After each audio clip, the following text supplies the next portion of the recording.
What up, Cucks? It's your boy, the Hater, up in this piece. And it's Monday, which must mean it's Hater Outdoors, and it's time for Raw Review. Let's just go through this episode of Raw. I'm not going to lie, there were some things that were pretty damn good. You know what I mean? Overall, the show is a solid 3 out of 10 for your boy. But normally it would be a 0, so a 3 out of 10 is an increase of 3 points, which represents a infinite % increase from 0. So let's get to it, and with that being said, cuckolds, let's go through the show step by step. The show opens up, we get a delayed and boring-ass Wyatt family package. Basically, Bo Dallas says the families are like not, being supported by the leader of the family, and this guy's using the family for his own good. And it's like, what the fuck are you talking about? Why don't you go say that to, like, Solo Sikoa, who's been doing the exact same thing, or Roman Reigns? And the answer is, because you're going to get squashed in 20 seconds. This leads to the opening match, which is an 8-person street fight, including American Made versus the Wyatt Six, minus Bo Dallas, who's sitting in the rocking chair, right? The match, for what it was pretty good. But I do have some solid criticisms here. First of all, while Brutus Creed, Julius Creed, and of course Chad Gable have personalities in the ring, right? There's certain moves that you expect from them. Like Brutus at one point did the Brutus Ball, right? Chad Gable did the ankle lock and a top rope angle slam through a table. Pardon me. You don't expect the same things from Joe Gacy and Dexter Lumis, who literally are just two guys. I was thinking during this match, if they replaced them, from the beginning I mean, if instead of them being like the pig and the buzzard, it was Ashanti the Adonis and Cedric Alexander, nobody would say anything, nobody would question it, because it's just two guys. They're literally just two guys, two bodies that they put into the stable. And every time I see this stable, I am validated, in my opinion, that this is a jobber stable. This is evidenced by the fact that this match was like 25 minutes, and they barely beat the modern-day equivalent of Kai and Tai. Let's call it like it is. I like Chad Gable as much as the next guy, but Chad Gable is essentially Taka Michinoku, He's a talented wrestler. He can do cool things. There's no doubt about that. But that doesn't change anything. The facts are still the facts. You know what I mean? He's not booked strong at all. Basically, Chad Gable hasn't won a match in like 3 years. His run with Alpha Academy was anything short of a complete disaster. And now with American Made, it's also a complete disaster. In other words, there's nothing about Chad Gable that makes Chad Gable feel like some sort of credible threat or as anything other than the jobber that he is. So them taking 25 minutes to beat these jobbers is not impressive. Furthermore, in the end of the match, Uncle Howdy comes in, and the new announcer keeps telling us that, anything's allowed because it's a street fight, right? It doesn't change the fact that they broke the rules of the challenge, because Chad Gable said 4-on-4. They made it 5-on-4. Uncle Howdy comes in, does the Sister Abigail. Dexter Lumis does a horrible frog splash, which is made only better by looking at Jey Uso's horrible frog splash, or perhaps Gunther's frog splash, or splash, right? Top rope splash, not really a frog splash. And they win, right? That's all there is to it. Nikki Cross had some pretty good moments as well. Eric Rowan sucks. I mean, basically this guy, the whole booking of Eric Rowan in this match was that he's a bumbling idiot. He gets his ass beat, then he comes back and beats up everybody. Then he gets his ass beat, and he comes back and beats up everybody. That was the story until one team won. So hopefully this shit's over with. The Wyatt family, you can pretty much see that they're already on their way out, right? Like, it's already done. I know what people are thinking, they're undefeated, but it doesn't matter. This storyline, their first storyline, has fallen flat completely. And even though the match was pretty good, it was a long and pretty decent match. Like, there was a part where Eric Rowan broke the barricade on purpose, like not by running into it as he normally would like an idiot. He kicked it, right? He tore it apart and he kicked it, and then he used it as a battering ram. I'd never seen it before, so I thought that was pretty neat. There was a lot of trash can spots, which were really dumb. The new announcer, who I'm not really settled on yet, because on one hand, he made a good point. Like, there was a part where Nikki Cross put the trash can over Ivy Nile and started hitting her with the fake kendo sticks, right? And he kept saying, like, he said it twice in the match. He was like, oh, her ears must be ringing. And I thought that was a nice touch, because there's no way that that thing hurts, right? You're basically putting a shield on someone and then hitting him in the shield. That's what the trash can's doing. But then he had to, like, acknowledge that it causes pain, because there was, like, a 3-man attack on Joe Gacy. So, it was what it was. So I like how he brings some realism into it. Basically, he's establishing that this is not a painful thing, but that it nevertheless has a deleterious effect on the person taking it. He also kept saying throughout the night, combo move. Instead of saying double team, he kept saying combo move, which for some reason didn't sit right with your boy. Again, the match was nothing special, and in my personal opinion, the Wyatt Six now, you're going to see them a couple more weeks in vignettes, and before you know it, they're going to be in their next feud. It's going to be equally meaningless, and it's going to come a point where they're either going to fade away from TV or they're going to get their ass kicked by a real star. You know what I mean? This group is going absolutely nowhere. Anyone who understands anything about TV and wrestling knows this is a catastrophic disaster of retribution level proportions. The fact that they're starting off with a winning streak is not special because every faction does so, right? Like T-Bar and Mace also won their first few matches. Before you knew it, they were jobbers. So I didn't enjoy this at all. The match was okay, but I didn't enjoy it because it was really stupid. And I'd like to reiterate that we have Dexter Lumis, who's pretty good in this match, and we have Joe Gacy, who's decent, and they're just two guys, right? Joe Gacy looks like Kevin Owens. Nobody cares. Nobody can take him seriously. Dexter Lumis has a great physique, but he's got a stupid haircut now, and pretty much they took away all of his moves. That's the worst thing about Dexter Lumis and Joe Gacy. They have no moves. They just do regular guy moves, right? It's like anyone can do what they do. Like, I can do every move that Dexter Lumis did. But whatever, it is what it is, Finn Balor comes out and gets a mic. So we're privileged to hear a Finn Balor promo. The only thing that makes this good is that we haven't heard one in years, so thank God, right? But we have to hear this down. Basically, he just says the same thing he said 5 weeks ago about Damian Priest holding him down. He then challenges him to come there and face him, right? Damian Priest comes, it's a trap. Damian Priest apparently knows it's a trap. He gets his ass beat. Rhea Ripley comes out, and she gets her ass beat, basically, right? There was a cool part where Damian Priest covers Rhea Ripley's body with his own body to take the punishment, right? And this was turning to be a pretty good beating because they were going to drag him away. But then main event Jey Uso shows up with a chair, and they all run away. They all scurry like rats. I get it, he has a chair, but it's like 6 on 1. So it is what it is. But what are you going to do, right? It's understandable that would happen, But it wasn't anything interesting. Then they have Braun Strowman being interviewed backstage. Braun Breaker shows up, and he does this with all the people that are going to be in the main event. Next up, we have Bianca Belair and Jade Cargill, who in my opinion have had one of the worst years in the history of wrestling. I'm not saying that they suck, right? They're obviously both at least decent. Bianca is decent, and Jade Cargill is a star. However, I have to reiterate that these women were the number one picks of SmackDown. One was the number one pick overall, Bianca, and the other one was the number one pick on the second night, and the second pick overall for any of the brands that night. So the number one picks are basically good enough to barely beat the supplemental draft picks, and they've been feuding them forever. I'll just get this out of the way now. Later on, they're walking backstage, and Damage Control comes and says, we're next, basically. Nothing happened. They just kind of shoo them away. Nobody gives a rat's ass.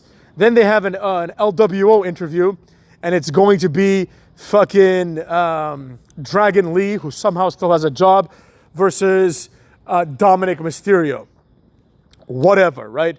Joe Tessitore and Wade Barrett all of a sudden are in the ring. Bret Hart comes out.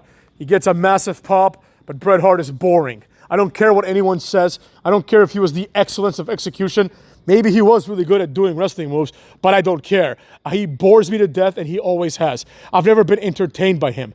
Basically, he comes out and does his shtick. He says he's the best, right? Gunther shows up, right? I knew this was going to happen because Gunther's new thing now is he goes to people and he says, I'm better than you, which is honestly a really, really weird thing to do. Because let's say he is, so what? You know what I mean? This would be the equivalent of like Gunther's in the ring and, I don't know, Mark Cuban comes out and says, I'm richer than you. Okay, you are, so what? You know what I mean? What are we talking about here, cuck? So that's what happens, right? Nothing really comes of this until Sami Zayn comes out and puts over Canada. Sami Zayn cuts a boring promo full of logical errors. There's nothing worse than logical errors. Last week, fucking that idiot Nick Aldis said a metaphor when he said he was going to say an analogy, and these are the things that I hate.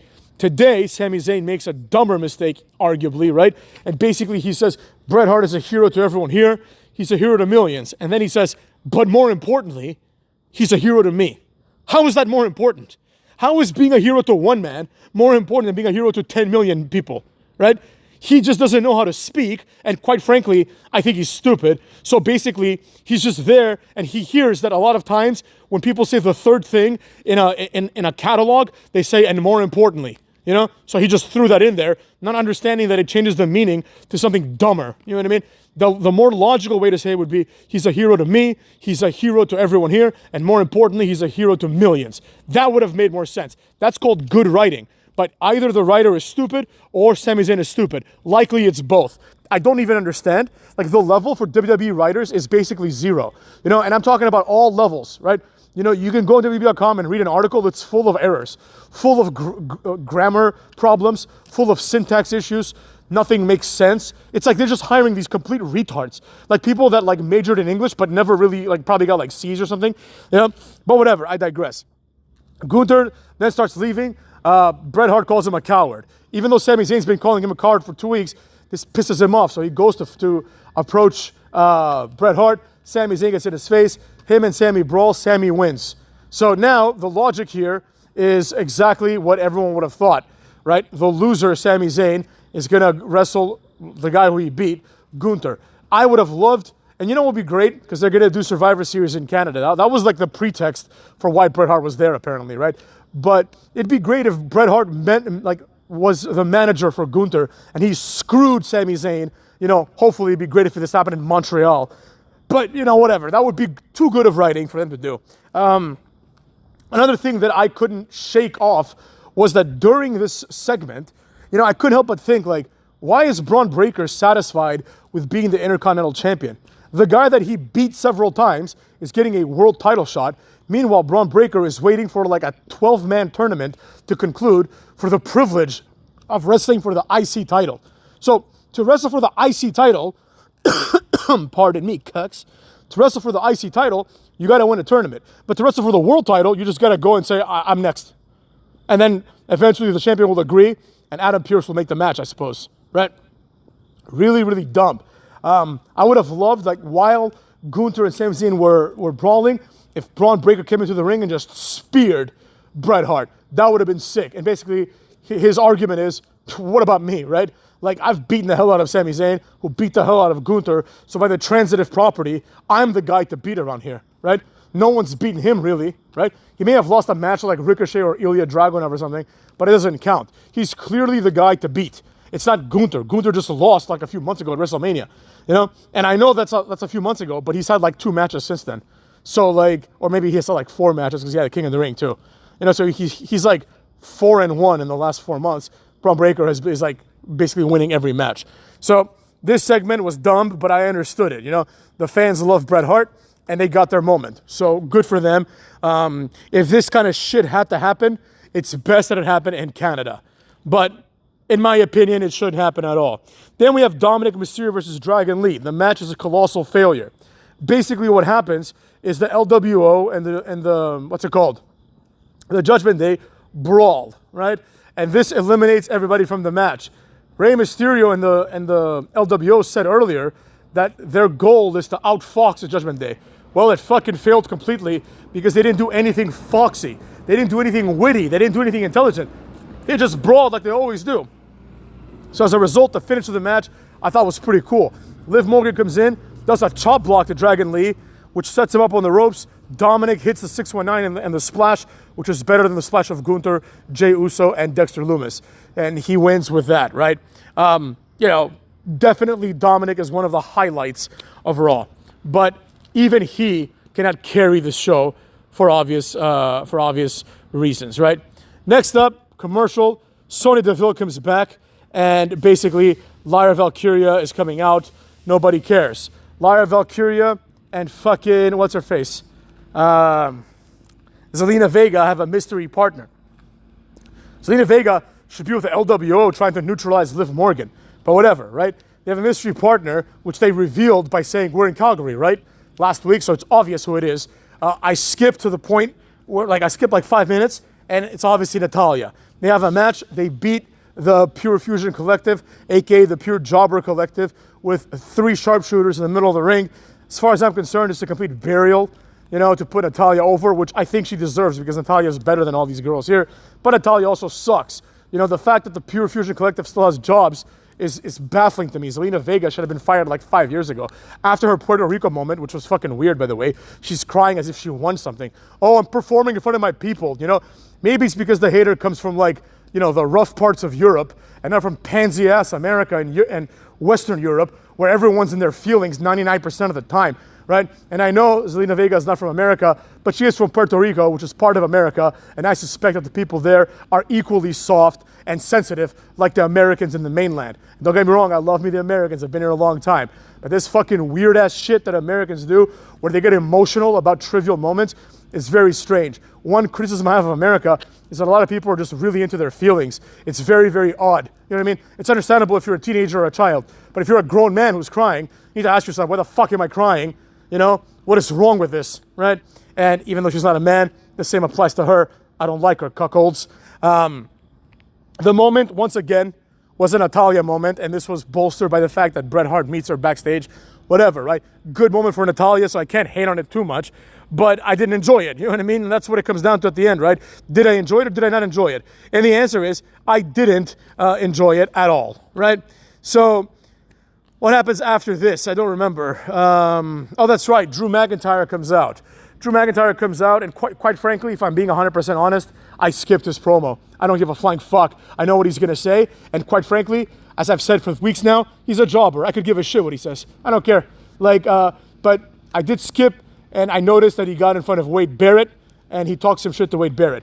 At this point, Adam Pearce finally decides to show up to work. He comes out and tells Drew to get in the ring. Then he says, you and CM Punk are not done. CM Punk said he's not done with you, and at Bad Blood, you two are going to have Hell in a Cell. He does like a big man thing, right? And it's like, okay, great. Let's move on to Hell in a Cell and complete the burial of Drew McIntyre. At this point, there is a 0% chance that Drew McIntyre wins a Hell in a Cell. It's not happening. You know what I mean? It's not happening. Drew McIntyre is buried. As far as I'm concerned, the only way now to save Drew McIntyre is to have CM Punk beat him at Hell in a Cell in a competitive match, and then have Drew McIntyre leave for 6 months. Straight up, you know? That's how bad this was. I know people are like, he'll be fine. I'm not saying he won't be fine. They're going to reestablish him because he's one of their only big guys. But realistically, as far as I'm concerned, he deserved better. That's what I meant when I said he's been buried and is now a mid-carder. I'm not saying they're going to treat him like one, right? I mean, I think they will because they are. Like, he is a mid-carder. But that doesn't mean anything. What I'm trying to say is that he deserves better than to be, like, hit with 5 finishers, you know, by a man half his size. Nevertheless, it sets up Hell in a Cell. I do like the fact that it's a Hell in a Cell, not at Hell in a Cell, right? Finally, you know, Hell in a Cell should be used exactly like this. Has big payoffs for big feuds. Now, granted, this is not a big feud, it's a stupid feud, but they're presenting it as a big feud. So this is the correct way to use Hell in a Cell. The incorrect way is to have a pay-per-view, so that now you have to force people to be in a Hell in a Cell match, which is really, really strange, honestly. But that's what all that was, you know what I mean?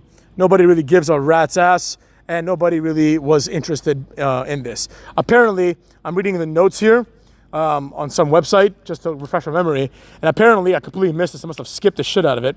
There was a backstage segment. It says here, Karrion Kross is getting into Miz's ear when Xavier Woods rolls up to ask him what he's doing and run him off. He asks Miz if he's listening to any of this, and the A-lister says he knows what he's doing. He invented that move, but he's not wrong. He's in a rut, and everybody knows he's going to get destroyed by Bronson Reed. Okay, what the fuck? I missed this completely. I don't really care. Xavier apparently puts him over.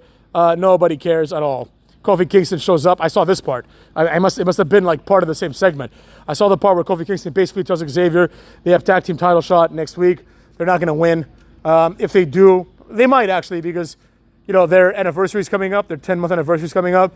And if they're going to have the end of the New Day, it's smart to have it happen on that day, right?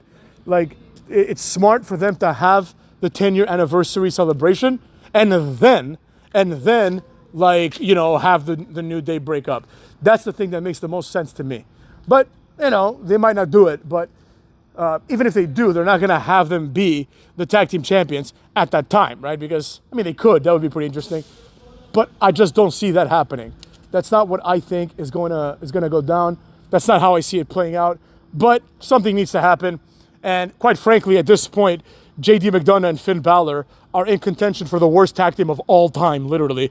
So, you know, them dropping it is not a matter of if, it's a matter of when. It seems that Finn Balor is going to go on a singles feud and maybe a singles run afterwards. So him and JD being tag team champions makes no sense. He's now taking the spot, basically, of Damian Priest. It makes more sense for JD to team with Carlito, in the Jobber tag team. Because now they need a new Damian Priest, essentially, right? So I don't care about this at all, but it is what it is.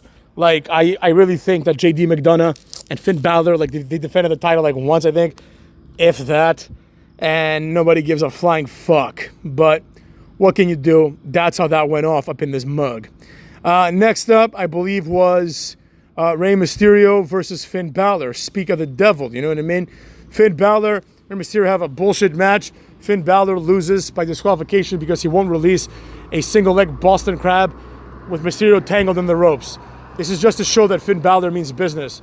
But I don't care because Finn Balor is a jobber, so nobody gives a flying fuck. I don't care if, I don't see a scenario in which Finn Balor beats Damian Priest, but even if he does, it means nothing, right? And quite frankly, even if Damian Priest beats Finn Balor, it means nothing because neither of them are up in the card enough for this to have any bearing on anything. I'd like to point out that this is like the several week in a row where Gunther, the champion, is just in the middle of the show. He's not closing the show, and I couldn't help but think when Gunther came out, this guy doesn't feel like a champion. He doesn't feel like one. He still feels like the Intercontinental Champion. So, whatever, it is what it is. Next up, we have the main event, which was Braun Strowman versus Dragunov versus Uso versus Pete Dunne. The winner becomes the number one contender for the IC title. Basically, here's a few noteworthy moments. Everybody could have predicted this match coming, and how this was going to go from day one, right? Basically, there's a part where Braun Strowman is beating everybody's ass. He goes to the table, pulls off the top, throws his hands up in the air, turns around from the barricade. Bronson Reed dives and pretty much Luthes presses him onto the table, right? Breaking the table. I mean, I still think Bronson Reed has Bull Dempsey written all over him. I don't see a distinction between Bronson Reed, Bull Dempsey, Odyssey Jones, or any of these other fat guys that are ever going to mount anything. However, I will say this. Bronson Reed's push is significant, right? And it's a good push. Now, I'm not saying that there's anything special about him. It's just a push. You could give the push to Odyssey Jones and the same thing would have happened. But they didn't, for obvious reasons, so here we are. As a result, Wade Barrett tells us that this match is essentially a triple threat because Braun Strowman has been neutralized. This leads to Jey Uso starting off the Samoan moveset. So the match is coming to a close. He hits the spear and then eventually gets thrown out of the ring. Pete Dunne and Ilya Dragunov brawl a little bit. This ends with Ilya Dragunov here hitting the H-bomb. 1, 2, Jey Uso is already in the ring, super kicks Ilya Dragunov in the face, therefore continuing the Samoan moveset, climbs the turnbuckle, finishes the Samoan moveset with a splash, and wins, right? Braun Breaker comes out, and the show goes off air as far as my stream went. Because I DVR'd it, Maybe they attack each other. I really don't think so. So there you have it. Nothing really good, in my opinion, happened here. So do what you want. You know what I mean? Do what you want. But what are you going to do? Who gives a rat's ass? But, this was Raw this week. Now, normally this show merits a 0. But I will say this. There are a few spots that I think deserve some respect. Number 1, Eric Rowan beating people up with a barricade. That was unique, and every time I see something I've never seen before, I appreciate it. So good on him for that. Then we had the Bret Hart moment and the Natalya moment, which, while boring and uneventful for me, did get the crowd excited. So I got to give props to that, right? It is what it is.